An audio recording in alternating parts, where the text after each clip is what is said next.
বলে, দাদু একটা কাজ করো তুমি, পুকুর থেকে তো মাছ তুলে নেবে, মাছ তুলে পুঁটি বলে আমাদের পুকুরে নইলে ছেড়ে দাও। বললে, ভালো কথা বলেছিস তো, তাহলে গিন্নি তুমি রান্নাবান্না করে আমাদের জন্য পুকুর পাড়ে নিয়ে আসছো, আমরা কি মাছ ধরে পুরীদের পুকুরে ছেড়ে দিই। বলে, তাই হবে। তারপর গোপাল পুঁটিদের নিয়ে, পুঁটির বাবা মা সকলে নিয়ে পুকুর পাড়ে আসে। তারপর মাছ ধরা শুরু করে। ওইদিকে গোপালের গিন্নি রান্নাবান্না করে খাবার দাবার রান্না করে নিয়ে আসে পুকুর পাড়ে। তারপর মাছ ধরে পুঁটিদের পুকুরেও ছেড়ে দেয়।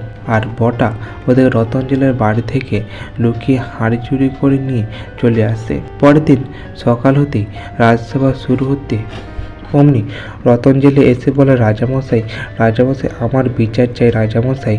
রাজামশাই বলে, কেন, কি হলো? বলে, রাজামশাই আমি তো মাছ বিক্রি করে খাই, আর মাছ ধরার জন্য আমার যে বড় হাঁড়িটা লাগে সেই হাঁড়িটাই চুরি হয়ে গেছে রাজামশাই। রাজামশাই বলে, মাছ ধরার যে হাঁড়ি, ওই হাঁড়ি চুরি হয়ে গেছে? মন্ত্রীমশাই বলে, লোকের বাড়ি থেকে সোনা দানা গয়নাকাঠি চুরি হয়, আর তোমার বাড়ি থেকে কিনা মাছ ধরার হাঁড়ি চুরি হয়ে গেল? এটা কখনো হতে পারে? গোপাল বলে, অবশ্যই হয়েছে রাজামশাই, নইলে কি কেউ এসে মিথ্যে কথা বলে? ওইদিকে মন্ত্রী বলে, গোপাল তোমার কি করে মনে হচ্ছে? গোপাল বলে, মন্ত্রীমশাই আপনি কি করে বলছেন যে ওনার মাছ ধরে হাঁড়ি চুরি হয়? রাজামশাই বলে, গোপাল তুমি ওই চোরটা ধরে দিতে পারবে? গোপাল বলে, আমি চেষ্টা করে দেখছি রাজামশাই। গোপাল তখন বলে, রতঞ্জলি তুমি এখন বাড়ি ফিরে যাও, আমি চেষ্টা করে দেখছি তোমার ওই হাঁড়ি খুঁজে আনার জন্য। বললে, বেশ গোপাল দাদা। তারপর বলে রতঞ্জলি চলে যায়। তারপর গোপাল রাজামশাইকে সবার সকালে বলে, রাজামশাই তাহলে আপনাদের রবিবারের পায়ের ধুলো যেন পড়ে আমাদের বাড়িতে। ওদিকে মন্ত্রীমশাই বলে, গোপাল আমি তো এক মন পায়ের ধুলো নিয়ে তোমার বাড়িতে যাব, ওই ধুলো রাখার জায়গা আছে তো?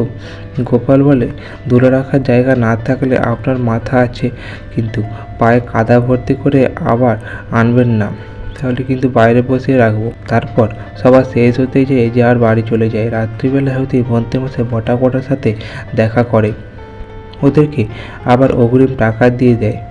ওদেরকে নিয়ে জাল টেনে নিয়ে গোপালের পুকুরে যায়। গোপালের পুকুরে গিয়ে মাছ ধরতে থাকে। ওদের গোপাল ওই দিন রাত্রিবেলা রাজামশাই বিজ্ঞানী গুলটে পুঁটি ন্যাপলা সকালে নিয়ে সেনাপতিকে নিয়ে ওই পুকুর পাড়ে এসে ঝোপে আড়াল দেখে লক্ষ্য করতে থাকে। বলে, রাজামশাই দেখুন দেখুন, ওই যে হাড়ি নিয়ে বটাকটা আর মন্ত্রীমশাই আসছে পুকুর পাড়ে মাছ ধরতে। রাজামশাই, আরে তাই তো। গোপাল, ও মা কি সাহস মন্ত্রী বেটা, এমনকি বটাকটা! এদিকে বটাকটা জাল ফেলে দেখে, ওমা সে তো দেখানি, শুধুই ঝোপ ঝাড়া নোংরা আবর্জনা উঠে আসছে।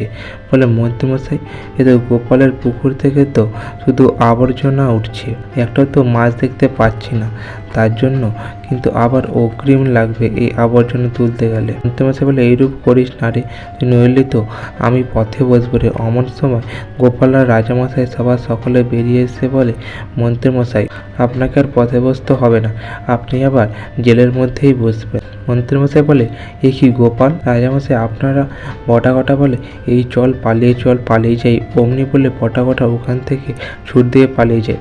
মন্ত্রী বলে, বটাকটা রে, আমাকে ছেড়ে দিয়ে পালাস না। ওদিকে রাজামশাই বলে, কেউ পালাবে না, সেনাপতি ওদেরকে ধরো। বটাকটাকে ধরে ওদিকে মন্ত্রীমশাই ভয় পেয়ে জলের মধ্যে ঝাঁপ দিয়ে দেয়। ওদিকে রাজামশাই সবার সকলে বলে, মন্ত্রী বেটা তোমার লজ্জা করে না? তুমি গোপালের পুকুরে মাছ চুরি করতে এসেছিলে। ওদিকে বটাকটাকে ধরে নেয়। মন্ত্রী তখন নিজ থেকে বলে, রাজামশাই আমায় ক্ষমা করে দেন রাজামশাই, আমার ভুল হয়ে গেছে, আর কখনো এরূপ হবে না রাজামশাই বলে, ক্ষমা? তোমাকে তো আমি পুরো 1 মাসের জন্য কারাবন্দি করব, সঙ্গে বটাকটাকেও। তারপর গোপাল বলে, রাজামশাই কালকে আমাদের বাড়ির নিমন্ত্রণ খাওয়াটা, তাহলে আপনারা সকলে আসুন তাহলে নিমন্ত্রণ খেতে। রাজামশাই বলে, হ্যাঁ একদম গোপাল, অবশ্যই যাব। তো আজ এই পর্যন্ত গল্পটি ভালো লাগলে অবশ্যই চ্যানেলটি সাবস্ক্রাইব করে দেবেন এরকম আরও কিছু মজাদার গল্প পাওয়ার জন্য।